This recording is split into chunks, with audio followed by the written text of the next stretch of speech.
Hello viewers, welcome to delicious home life. இன்றைக்கி நம்ம பார்க்க போகிறது ஹோட்டல் ஸ்டைல் டிஃபன் சாம்பார். வாங்க அதுக்கான இன்க்ரீடியன்ஸை பார்க்கலாம். ஒரு முருங்கைக்காய் கட் பண்ணி எடுத்திருக்கேன். 200 கிராம் துவரம் பருப்பு ஊற வச்சு வச்சுருக்கேன். 20 சின்ன வெங்காயம், சின்ன நெல்லிக்காய் சைஸுக்கு புளி ஊற வச்சுருக்கேன். 1 டேபிள் ஸ்பூன் கடலைப்பருப்பு, 1 டேபிள் ஸ்பூன் துவரம் பருப்பு, 2 தக்காளி, தேங்காய் சின்ன சில்லு, உப்பு, மஞ்சள் தூள், 1 டேபிள் ஸ்பூன் குழம்பு மிளகாத்தூள் எடுத்திருக்கேன். 7 பூண்டு, எண்ணெய் தேவையான அளவு, 1 டேபிள் ஸ்பூன் மல்லி, 8 காஞ்ச மிளகா, சின்ன துண்டு வெல்லம், கொஞ்சம் கருவேப்பிலை, கொத்தமல்லி, வெந்தயம், மிளகு, சீரகம், சின்ன துண்டுக்கு பெருங்காயம், கடுகு. பருப்பு வகையெல்லாம் நான் இந்த டேபிள் ஸ்பூனில் தான் எடுத்திருக்கேன்.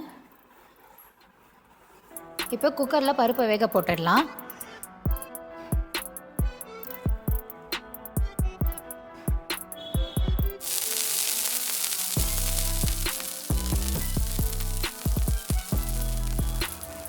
இந்த பருப்பு கூடவே நான் கொஞ்சம் சின்ன வெங்காயம் ஆட் பண்ணுறேன். 7, 4 துண்டு முருங்கைக்காய், 1/4 டீஸ்பூன் மஞ்சள் தூள் ஆட் பண்ணுறேன். கொஞ்சம் தண்ணி ஆட் பண்ணிக்கிறேன். 2 பல்லு பூண்டு. இப்போ மூடி போட்டு வச்சுடுங்க. இந்த மாதிரி உங்களுக்கு ஸ்டீம் வரும்போது வெயிட் போட்டுருங்க.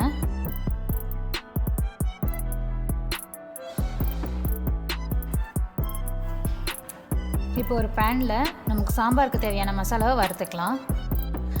துவரம் பருப்பு, கடலைப்பருப்பு 1 டேபிள் ஸ்பூன் எடுத்து வச்சுருந்தீங்களா, அதை கோல்டன் ஃப்ரை பண்ணிக்கிறேன். மீடியம் ஃப்ளேமில் வச்சு பண்ணுங்கள்.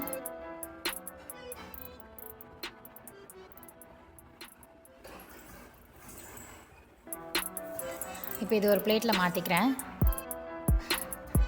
தனியா 1 டேபிள் ஸ்பூன், 8 காஞ்ச மிளகா, 1/4 டீஸ்பூன் மிளகு,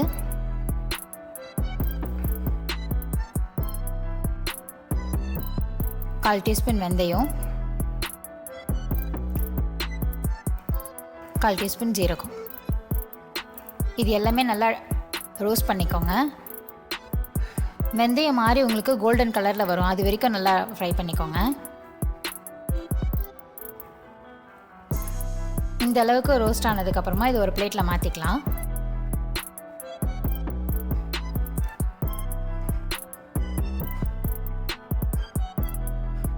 இப்போ இது கூட தேங்காய் எடுத்து வச்சுருந்தேன் இல்லைங்களா, அதையும் இது கூட எடுத்துக்கிறேன். இப்போ இது நல்லா ஆறுனதும் அரைச்சி பேஸ்ட்டாக எடுத்துக்கோங்க. இப்போ ஒரு பாத்திரத்தில் சாம்பாருக்கு தாளிச்சிக்கலாம். 1 டேபிள் ஸ்பூன் ஆயில் ஆட் பண்ணுறேன். இது கூடவே பெருங்காயம் சின்ன துண்டு ஆட் பண்ணுறேன். உங்ககிட்ட நீங்கள் பெருங்காயம் கட்டி இல்லைன்னா நீங்கள் பெருங்காயத்தூள் ஆட் பண்ணிக்கோங்க. பெருங்காயம் நல்லா இது பொரிஞ்சு வரணும். இது பொரிஞ்சு வந்ததுக்கப்புறமா கடுகு கொஞ்சம் ஆட் பண்ணுறேன். சீரகம் கொஞ்சம்,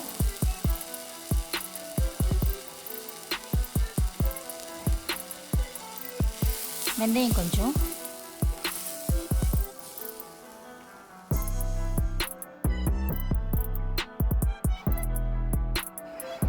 கடுகு நல்லா பொரிஞ்சு வந்துட்டோம். கடுகு நல்லா பொரிஞ்சு வந்ததுக்கப்புறமா சின்ன வெங்காயம் எடுத்து வச்சுருந்தீங்க, அதையும் இதில் ஆட் பண்ணிக்கிறேன். கூடவே பூண்டு தட்டி ஆட் பண்ணுறேன். அது கூடவே கொஞ்சம் கருவேப்பிலையும் ஆட் பண்ணுறேன். இப்போ இது எல்லாத்தையும் நல்லா வதக்கிக்கோங்க.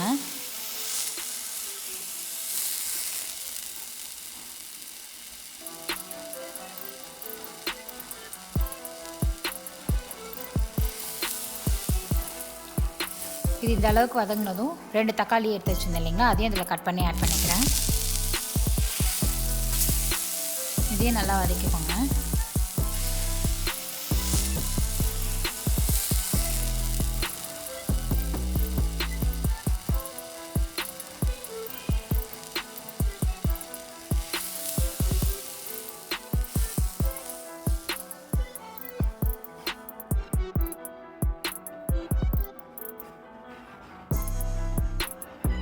தக்காளி வதங்கிறதுக்காக உப்பு கொஞ்சம் ஆட் பண்ணுறேன்.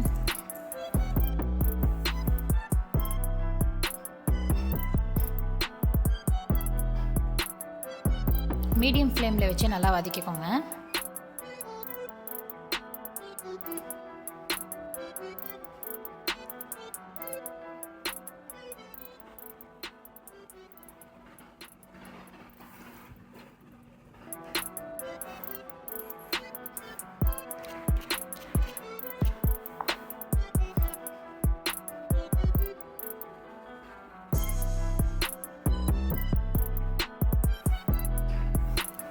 தக்காளி வெங்காயம் நல்லா வதங்கிடுச்சு. இப்போ முருங்கைக்காய் ஆட் பண்ணுறேன். இப்போ கொஞ்சம் கலரி விட்டுக்கோங்க.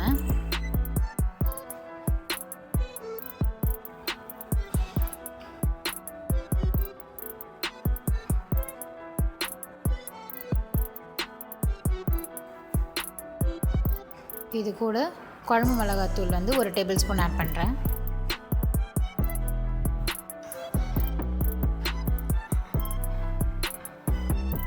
கால் டீஸ்பூன் மஞ்சத்தூள். இது எல்லாத்தையும் நல்லா கிளறி விட்டுக்கோங்க. இப்போ 1 கிளாஸ் தண்ணி ஆட் பண்ணுறேன் முருங்கைக்காய் வேகிறதுக்காக. இதை மூடி வச்சுக்கேன். முருங்கைக்காய் நல்லா வெந்துடுச்சு. இப்போ பருப்பு நம்ம வேக வச்சுருந்தோம் இல்லைங்களா, அதை வந்து இதில் ஆட் பண்ணிக்கலாம்.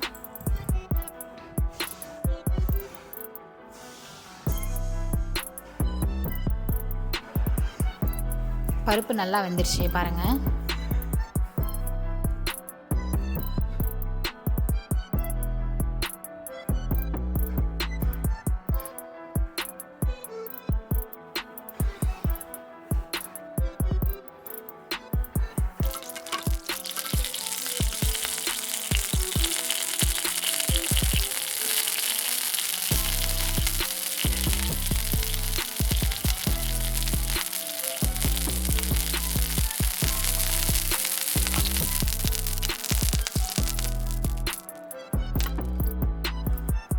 பருப்பு ஆட் பண்ணதும் கொஞ்சம் கலரி விட்டுக்கோங்க. அரைச்சி வச்சுருந்தேன் இல்லைங்களா, அந்த மசாலாவும் நான் இதில் ஆட் பண்ணிக்கிறேன்.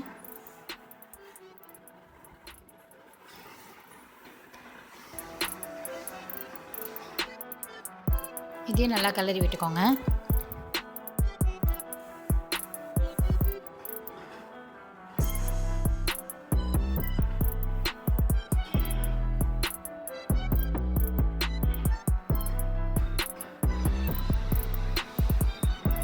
இப்போ இதில் ஜாரில் அரைச்சி வச்சுருந்தேன் இல்லைங்களா, அது கூடவே கொஞ்சம் தண்ணி ஆட் பண்ணி இதில் நான் இதில் கலந்துக்கிறேன். டோட்டலாக நான் மொத்தம் இதில் 3 கிளாஸ் தண்ணி ஆட் பண்ணுறேன்.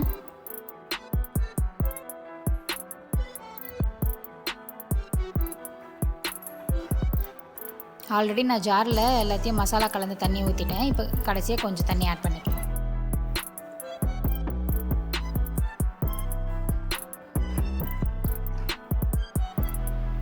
இந்த ஸ்டேஜில் புளி கரைச்சி வச்சுருக்கேன், அதையும் இதில் ஆட் பண்ணுறேன்.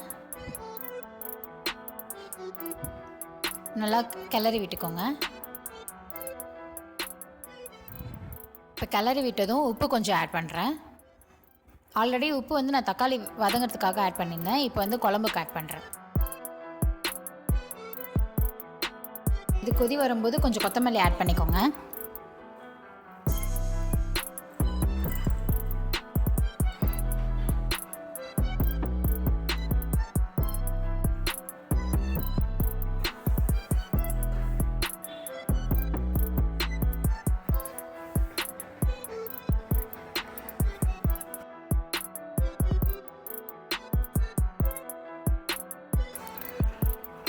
வெல்லம் எடுத்து வச்சுருந்தேன் இல்லைங்களா, அதை இதில் ஆட் பண்ணுறேன்.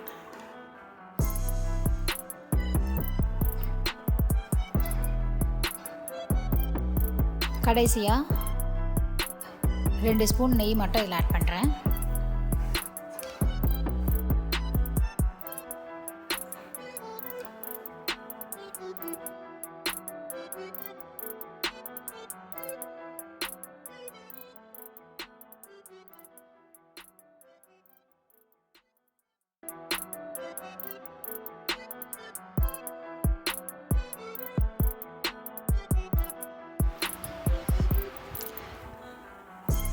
இந்த வீடியோ உங்களுக்கு பிடிச்சிருந்ததுன்னா லைக் பண்ணுங்கள், ஷேர் பண்ணுங்கள்.